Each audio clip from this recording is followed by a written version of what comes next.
I've been on skates for 32 years. I started skating when I was 2 years old. Started playing organized hockey when I was 5. Played in my hometown of Owota, Saskatchewan until I was 15, and then I played in Esterhazy. Then the next year I moved away at the age of 16 to pursue the hockey dream. At the age of 17, I was drafted to the National Hockey League, which is the highest level hockey you can play in the world. And then at the age of 19, I turned professional. I made the NHL at the age of 20 and have been playing the last 14 years. The game means so much to me, winning means so much to me, the National Hockey League means so much to me. There's no better feeling than stepping on the ice in a game that I love and just competing against the best in the world. And you're gonna win some and you're gonna lose some, and the times you lose motivates you to be better, and the times you win, you're so happy. I absolutely feel alive in the sport of hockey. And I'm doing the same thing at 34 that I did when I was 5 years old. Hockey's a huge part of me. It's a huge part of my life. In your opinion, to what degree does hockey define you? Wow, great question. To what degree does hockey define me?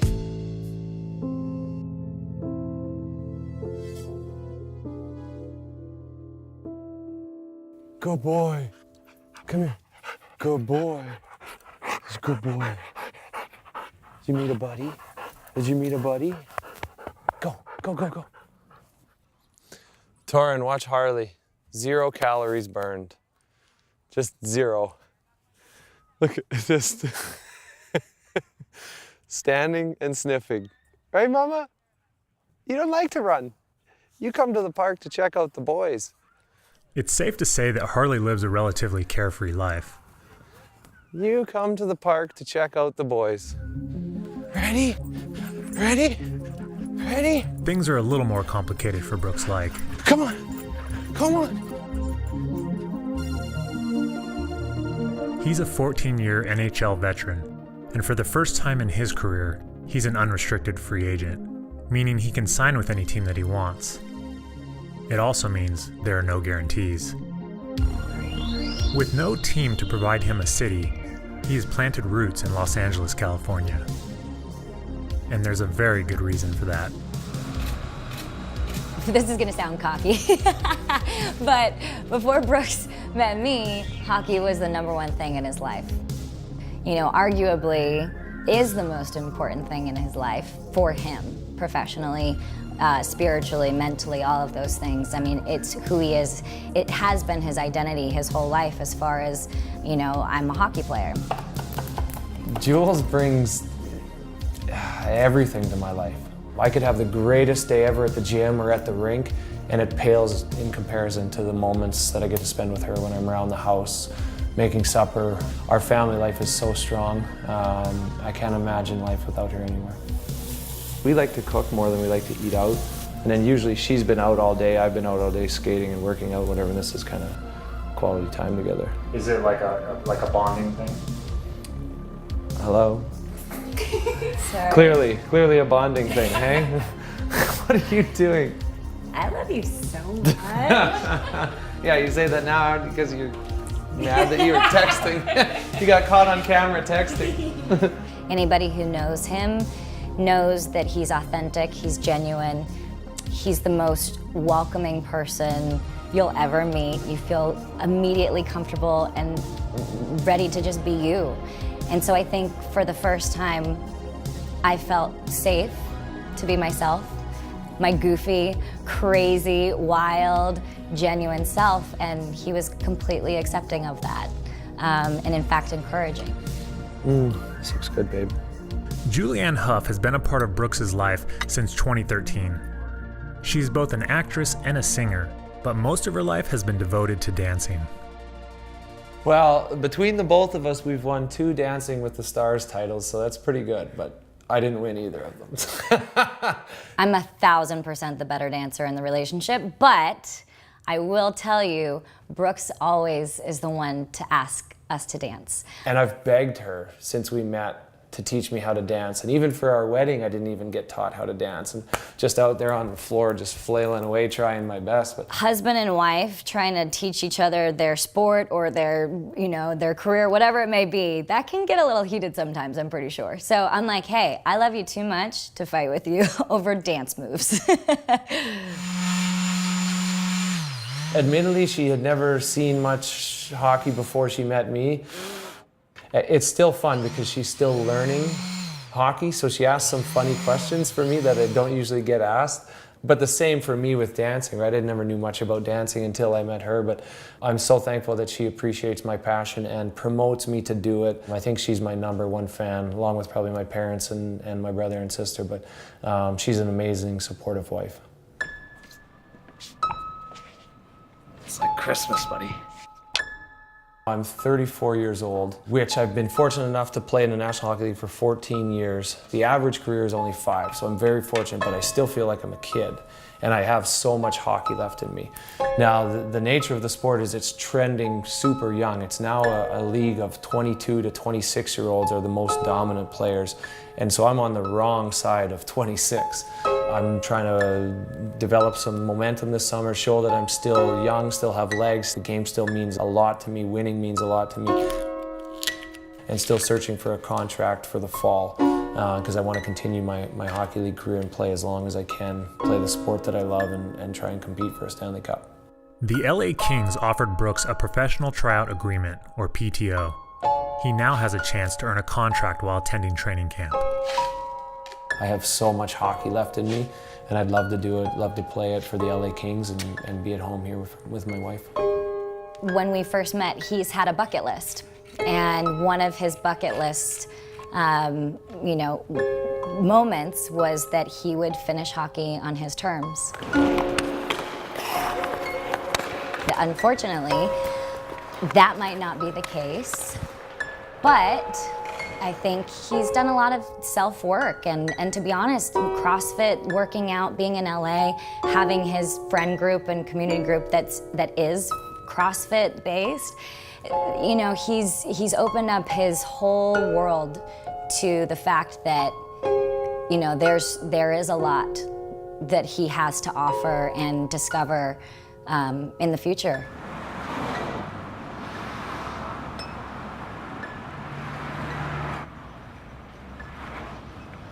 The first thing I do every single day, gym or rink, is roll my feet on the lacrosse ball. And as soon as you start seeing tightness in the shin and the calf, and a person loses that mobility to get over their toe, if that shrinks up, their on-ice speed will decrease, your mobility will decrease, and then potentially maybe you're looking at some sort of injury. So that's where I start every day, is can I get this over? Can I get over my toe so that I can be so forward loaded? Meanwhile, have the chest and head up, but to create linear speed. 1, 2, 3, 4.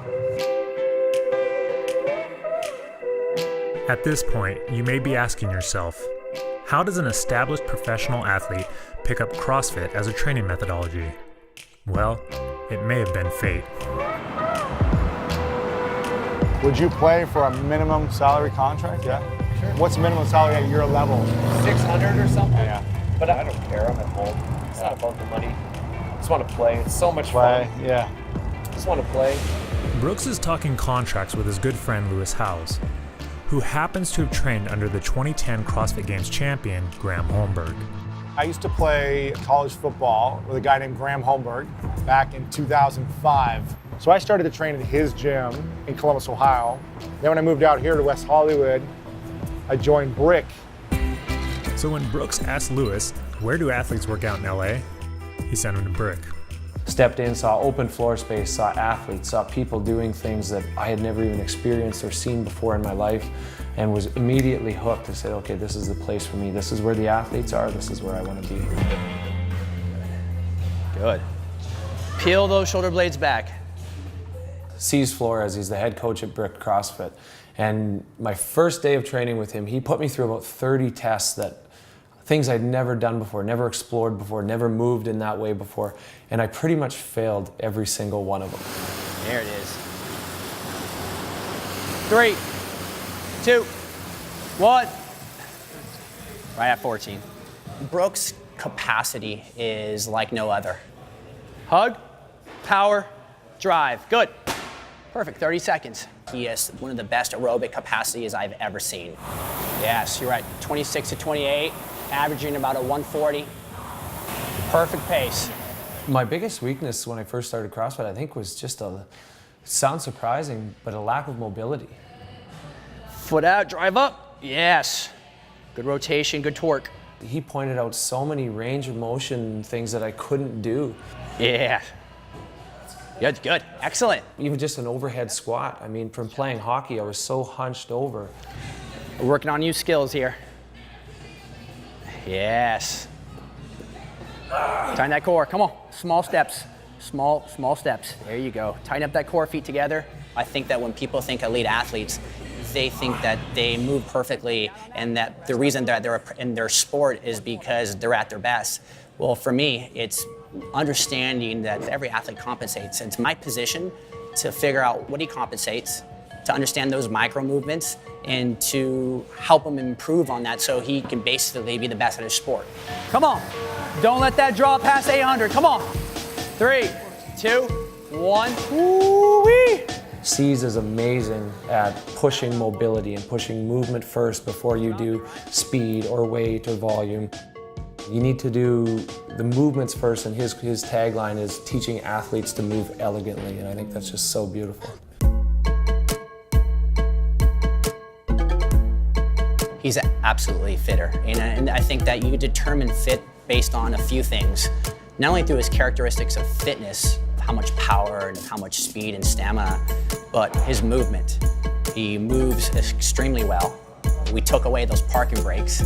So I think for me, when you say fit, it's the ability to adapt not only to his sport, but to adapt to anything I throw at him. And to me, that is fit.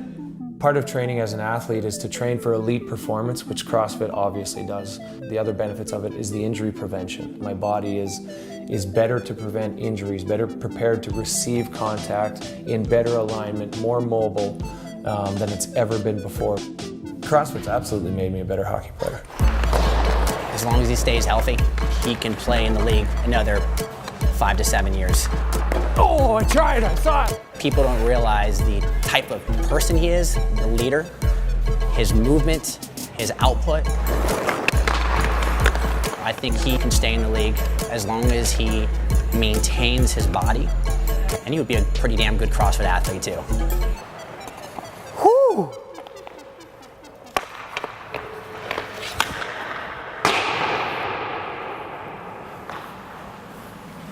That's some good work.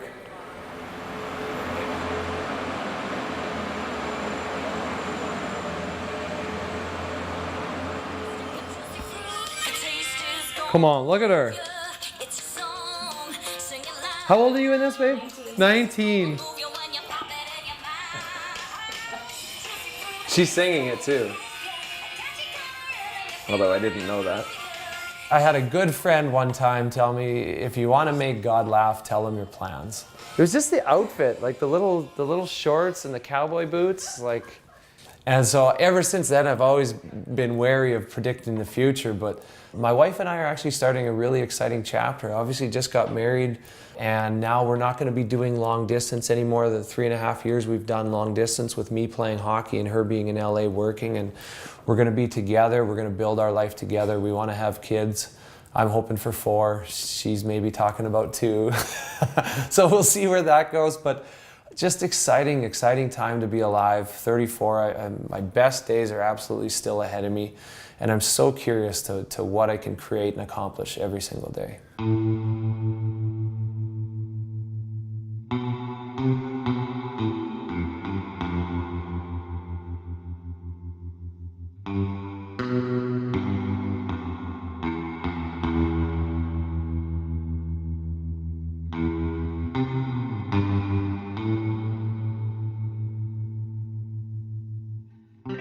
What am I most proud of in my life? I think it is that today I'm doing what I said I was going to do when I was 5. My whole life, I've said I wanted to be a hockey player, that I'm going to play in that TV, Mom, Dad, you're going to be able to watch me on that TV. I'm going to play in the National Hockey League. And I said that when I was 5, and I'm doing it at the age of 34. I think more often than not, the sport is usually done with an individual before the individual is done with the sport. I hope that's not the case for me. I'm 34, I still have so much left to give, so much left to compete, and I love the game more every single day. So this fall is kind of a make or break. I mean, I have to earn a contract to keep playing, or else potentially the career could be over, but I'm not ready for that, man. I have so much left to give yet. What happens if I don't get a contract and play in the NHL next season? I guess, man, I guess life goes on. Hockey has been so incredible, and I've been so fortunate to play it as long as I have, longer than most ever get to play it. But life goes on. I mean, I have a beautiful, loving wife. I have a great family. I have great friends.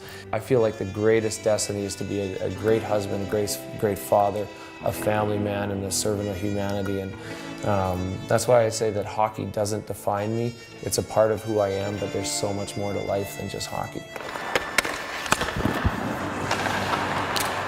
What's been amazing is that he has been so focused on hockey, and that's why he is the player that he is, why he has been an athlete and a professional hockey player for as long as he has. But also now, I feel like the world is sort of a new thing to him, and he gets to do whatever he wants. I literally have chills all over my body after I just said that, because I believe in him so much, and he believes in himself so much too, that he could literally do anything, and not just be good at it, but be outstanding at it.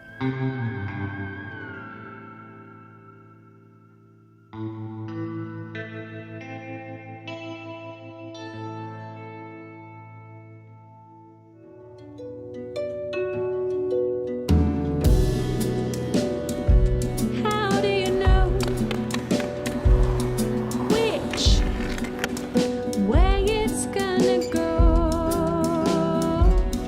and how